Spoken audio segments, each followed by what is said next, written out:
Hi everybody, this is Coffee Brown, and of course my channel is now changed to Coffee Brown Expat Brown Bound rather. So before I go any farther, I just want to ask you to please like, subscribe, and share this link with other people.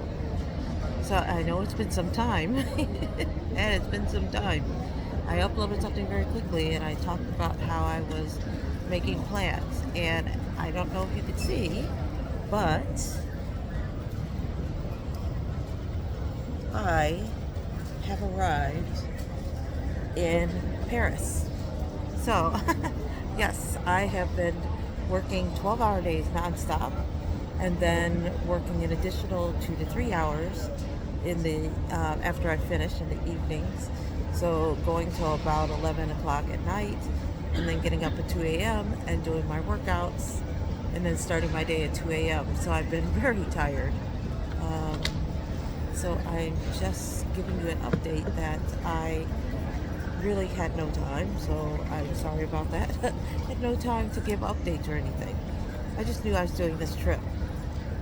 And so then I was just like, okay, I'm going to give an update to let people know that I'm leaving. But then that never came around. I ended up leaving, and I'm now sitting at the airport, and I have 5 hours before my train arrives to take me to where I'm going. So I'm heading south, and I will talk about my adventures while I'm in Bordeaux. I am going to Bordeaux, France. So this is a scouting expedition. I have not moved, although if you look at my luggage here, you're going to see I have um, quite a bit of luggage. And as I don't know if you can see, I have a luggage lock. um, so I've been very careful with my luggage because they have said that Paris train stations are notorious for being pickpocketed, and they have been making announcements the entire time I've been sitting here about watching your bags. Pickpockets are here, and saying that if you leave your luggage unattended, then someone could steal. And they also said that they would confiscate your luggage and possibly destroy it. So no bones about it. They are serious about you being very careful about your luggage. So I am, yeah, I don't know if you can hear that, but yeah. So I'm being very careful about my luggage. I got a bike lock before I left, a very strong one, and I have all of my luggage, both my carry-ons, everything's all like padlocked together with the bike lock, and it's a pretty thick one. It's not one of those thin ones that you could use literally like scissors and just and then I also have my TSA locks on there as well on my big luggages. So again, I just didn't take any chances, and I've seen a couple people kind of smiling at me and kind of nodding while I was in the train or in the train station. I don't know if they're doing that like, yeah, she's an American, or if they're doing it because they're like, yeah, she pretty much knows she's not gonna get robbed. Anyway, so I'm waiting for my train to take me south to Bordeaux, and there's really not a lot going on in the train. So if you decide that you're going to go to Paris or go any place beyond Paris and you want to take the train from the airport, which is what I did, I got off the plane, and the plane adventure is something I'm going to have to explain. Suffice it to say, please don't take Turkish Airlines. It was really not a fun experience. Um, but yeah, so I got, if you're gonna do that, do this where you're going to go into Paris and then decide to go elsewhere. If you're really fatigued like me, probably the smart thing would have been for me to maybe stay overnight at a hotel here in Paris, and then the next day go on to Bordeaux. But my mistake, it wasn't much of a mistake, but I just decided to book the Airbnb. And then after I booked the Airbnb, I went to the train to book the train, and the train was like, or the train schedules show that there's no trains before 6. And so I was just like, oh, I mean, there was a 2 o'clock one that would have been perfect, but it was all full.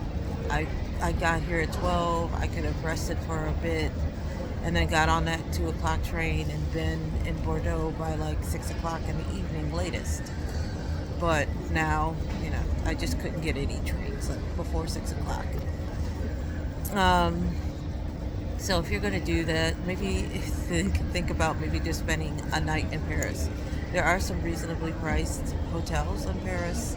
I have one that I booked for the night before I leave, and that's going to be a whole ball of crazy because I literally am coming in from Bordeaux and arriving right when it's time for check-in. And then I'm pretty much not going to be sleeping because I have to be up in the morning to get to the airport because my plane leaves at 7:30. And I have to work from midnight to 3 because I'm still working my job while I'm here in Paris. So that will be a fun adventure to be able to share with you to see how I'm going to be able to get through this jet lag today, get to Bordeaux, check into my Airbnb, and probably have about an hour to spare before I have to go and work for 3 hours from midnight till 3.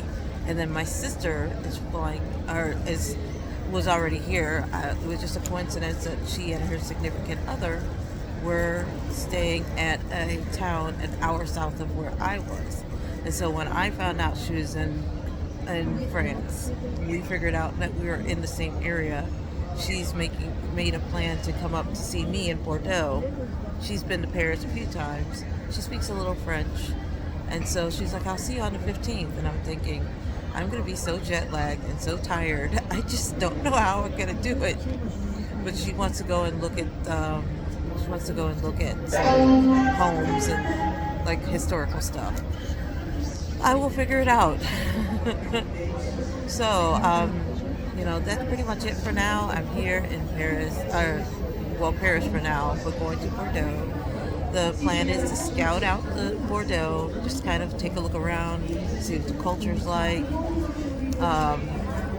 I've decided what I'm going to do as far as opening up a business. I want to open up a place where I can cook and make like food and sell food as a food vendor. And so I want to see what it's like to with the vendor situation out here, as well as just talk to the people who work at the markets and see what it is that they are, like what are they going through? What do they need?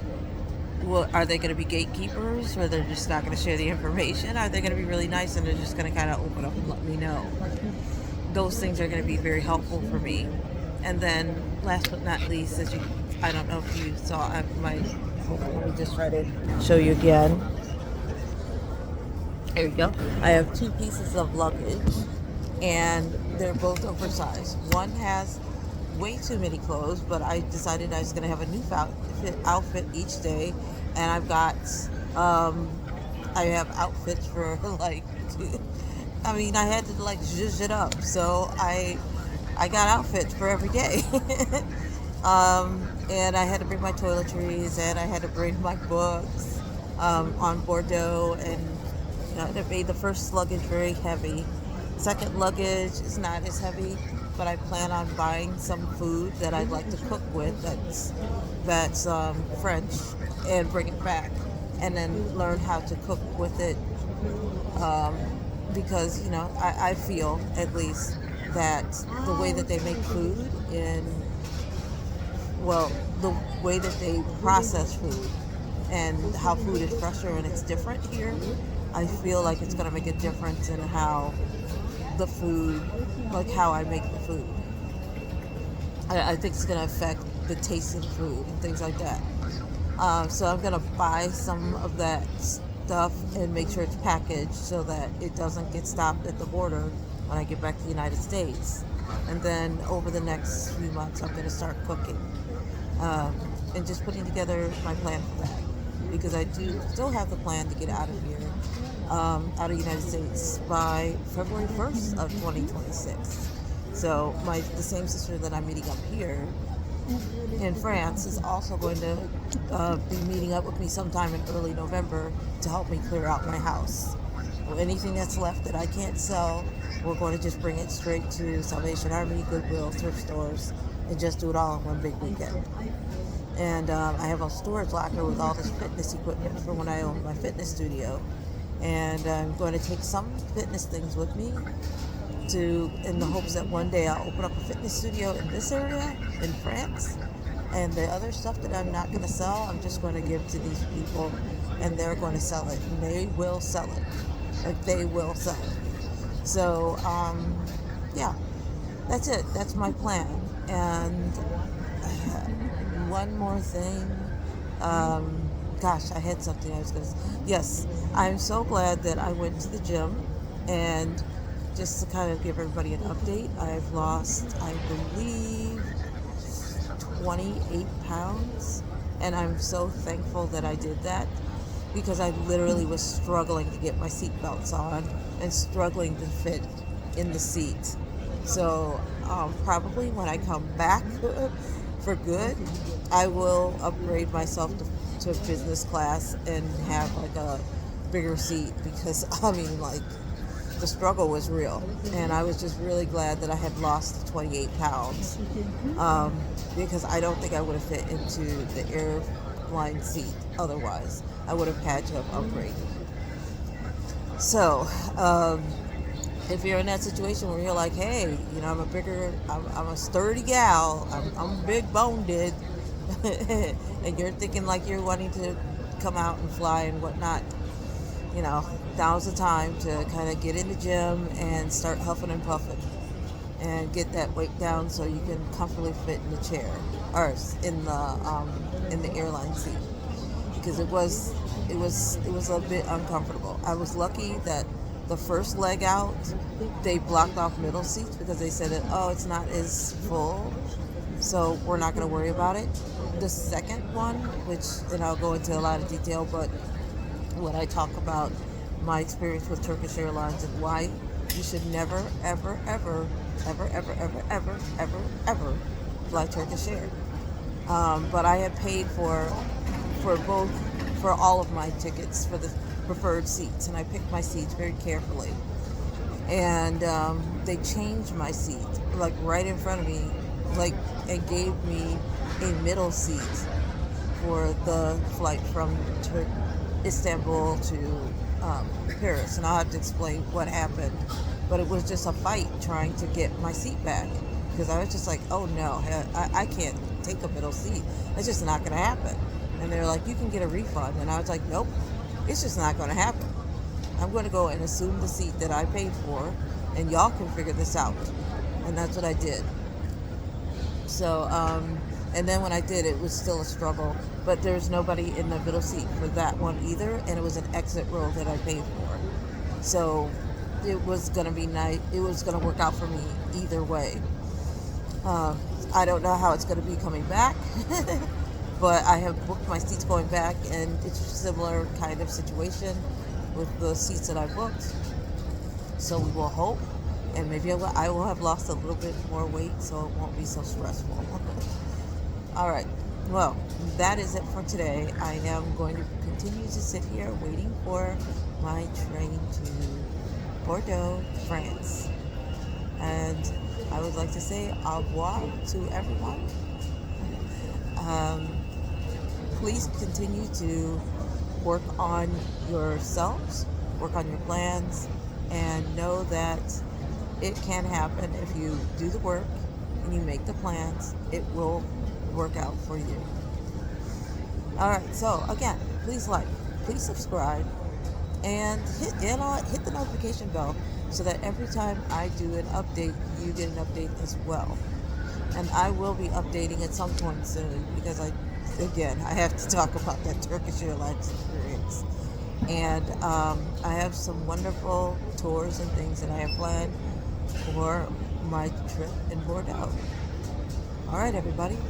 Have a great day, and I will see you next time. A bientôt.